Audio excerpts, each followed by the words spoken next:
ओम नमो भगवते वासुदेवाय ओम देवकी सुतगोविंद वासुदेव जगतपते देहि तनियम कृष्ण त्वाम अहम शरणम गतः। अथ श्रीमद् वाल्मीकि रामायण प्रथम खंड बालकांड अष्टत्रिंशः सर्गः। राजा सगर के पुत्रों की उत्पत्ति तथा यज्ञ की तैयारी। ओम नमः शिवाय ओम नमः शिवाय ओम नमः शिवाय ओम नमो भगवते वासुदेवाय ओम देवकी सुतगोविंद वासुदेव जगतपते देहि तनियम कृष्ण त्वाम अहम शरणम गतः। ताम कथाम कौशिको रामे निवेद्य मथुराक्षराम अपुनरेवा परम वाक्यम काकुस्थमिदं ब्रवीत। अयोध्याधिपतिर्वीरो पूर्वमासीन्नराधिपः सगरो नाम धर्मात्मा प्रजा कामः सा च प्रजा। वैदर्भो दुहिता रामो केसनी नाम नामतः ज्येष्ठा सगर पत्नी सा धर्मिष्ठा सत्यवादिनी। अरिष्ट ने मेर दुहिता सुपर्ण भगनी तूषा द्वितीया सागरस्यासीत पत्नी सुमति संगिता। ताभ्याम सह महाराजा पत्नीभ्याम तप्तवांस्तपः हिमवन्तं समासाद्य भृगु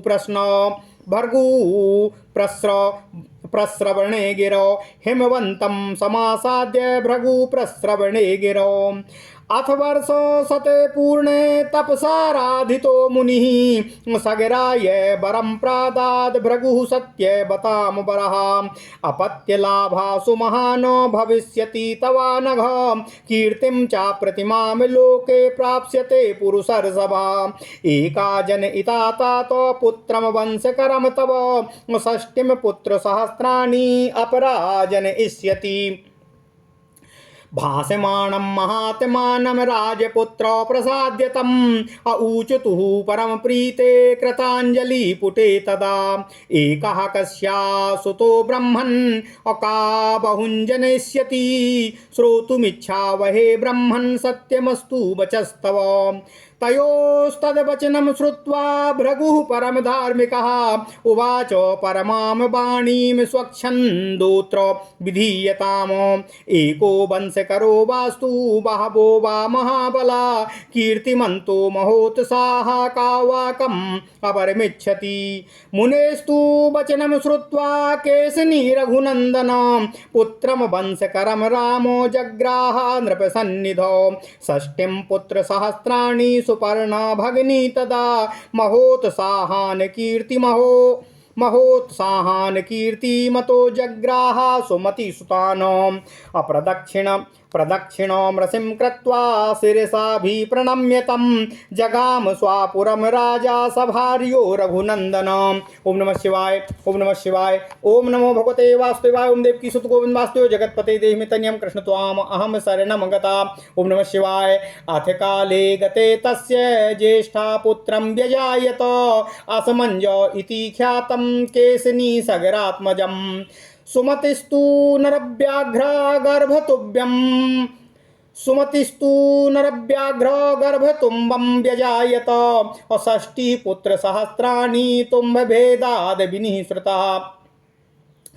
घृतपूर्णेषु कुम्भेषु धात्र्यस्तान् समवर्धयत घृतपूर्णेषु कुम्भेषु धातृस्तान् समवर्धयन् कालेन महता सर्वे यौवनं प्रतिपेदिरे। अथ दीर्घेण कालेन रूपयौवनशालितः अथ दीर्घेण कालेन रूपयौवनशालिनः षष्टिः पुत्रसहस्राणि सगरस्याभवंस्तदा। सा च ज्येष्ठो नरश्रेष्ठो सगरस्यात्मसम्भवा बलान् गृहीत्वा तु जले सरय्या रघुनन्दनं प्रक्षिप्य प्राह सन्नित्यं मज्जतस्तान् निरीक्ष्य वै।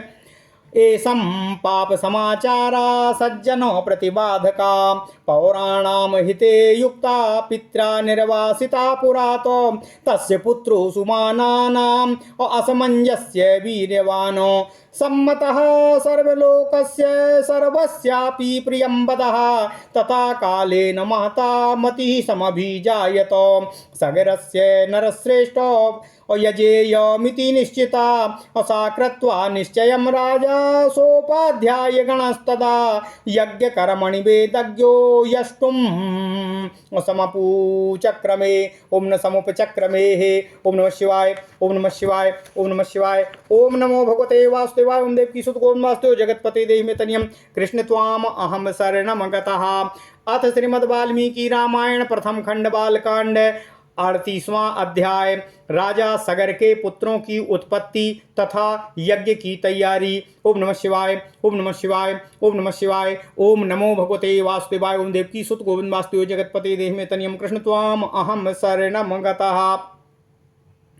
नारद जी कहते हैं, हे सनत कुमार ऋषियों, विश्वामित्र जी ने भगवान राम से मधुर वाणी में कहा कि हे राम, मधुर अक्षरों से युक्त यह कथा श्री राम को सुनाकर फिर उनसे दूसरा प्रसंग इस प्रकार कहा।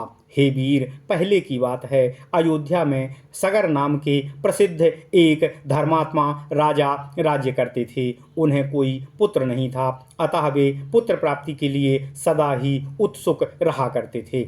हे श्री राम, विदर्भ राजकुमारी केसिनी राजा सगर की ज्येष्ठ पत्नी थी तथा बड़ी धर्मात्मा और बहुत ही सत्यवादिनी थी।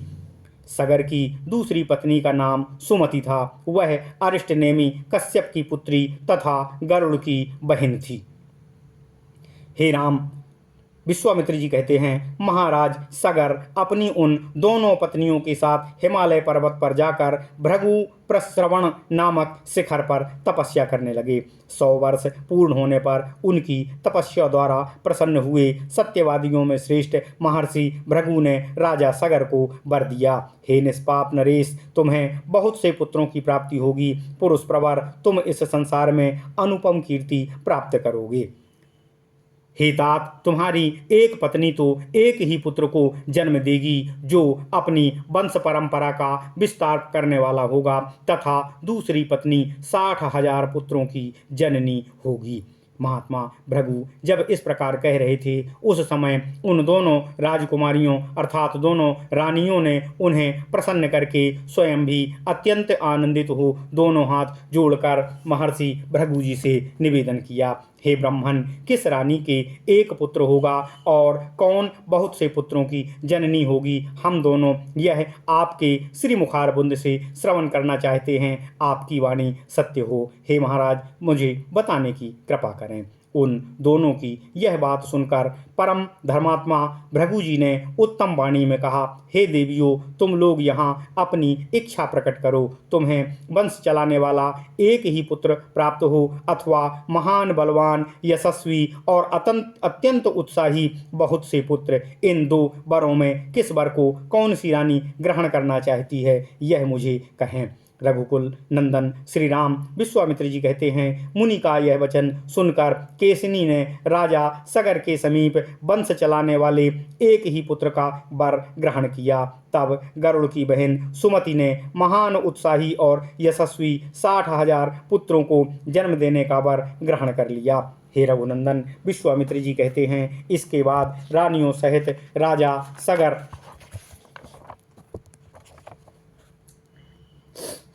महर्षि भृगु की परिक्रमा करके उनके चरणों में नतमस्तक होकर अपना मस्तक झुकाया और अपने नगर को प्रस्थान किया। कुछ काल व्यतीत होने पर बड़ी रानी केसनी ने सगर के औरस पुत्र असमंज को जन्म दिया। पुरुष सिंह छोटी रानी सुमति ने तुम्बी के आकार का एक गर्भपिंड उत्पन्न किया। उसको फोड़ने से 60,000 बालक उत्पन्न हो गए। उन्हें घी से भरे हुए घड़ों में रखकर धाइयाँ उनका सतत पालन पोषण करने लगी। धीरे धीरे जब बहुत दिन बीत गए तब वे सभी बालक युवा अवस्था को प्राप्त हुए। इस तरह दीर्घ काल के पश्चात राजा सगर के रूप और युवा अवस्था से सुशोभित होने वाले 60,000 पुत्र तैयार हो गए। हे रघुश्रेष्ठ, हे रघुनंदन विश्वामित्र जी कहते हैं, सगर का ज्येष्ठ पुत्र असमंज नगर के बालकों को पकड़कर सरयू के जल में फेंक देता था और जब वे डूबने लगते थे तब उनकी देखकर अट्टहास लगाकर हंसा करता था। इस प्रकार पापाचार में प्रवृत्त होकर जब असमंज सत्पुरुषों को पीड़ा देने लगा, तब नगर के निवासियों का अहित करने लगा। तब पिता ने उसे नगर से बाहर निकाल दिया, नगर से अपने राज्य से निष्कासित कर दिया। असमंजस के पुत्र का नाम था अंशुमान। वह बड़ा ही पराक्रमी था, सबसे मधुर वचन में बोलने वाला तथा सभी लोगों का अति प्रिय था। हे नरश्रेष्ठ, कुछ काल के अनंतर महाराज सगर के मन में यह निश्चित हुआ कि मैं यज्ञ करूं। यह दृढ़ निश्चय करके वे वेदवेत्ता नरेश अपने उपाध्यायों के साथ यज्ञ करने की तैयारी में लग गए। ओम नमः शिवाय, ओम नमः शिवाय। इत्यर्थे श्रीमद् रामायणे वाल्मीकि आदि काव्ये बालकांडे 38 सर्गः। इस प्रकार श्री वाल्मीकि निर्मित अर्थ रामायण आदि काव्य के बालकांड में 38वां सर्ग पूर्ण हुआ। ओम नमः शिवाय, ओम नमः शिवाय, ओम नमः शिवाय। ओम नमो भगवते वासुदेवाय। ओम देवकी सुत गोविंद वासुदेव जगतपति देहि में तनियम कृष्ण त्वाम अहम स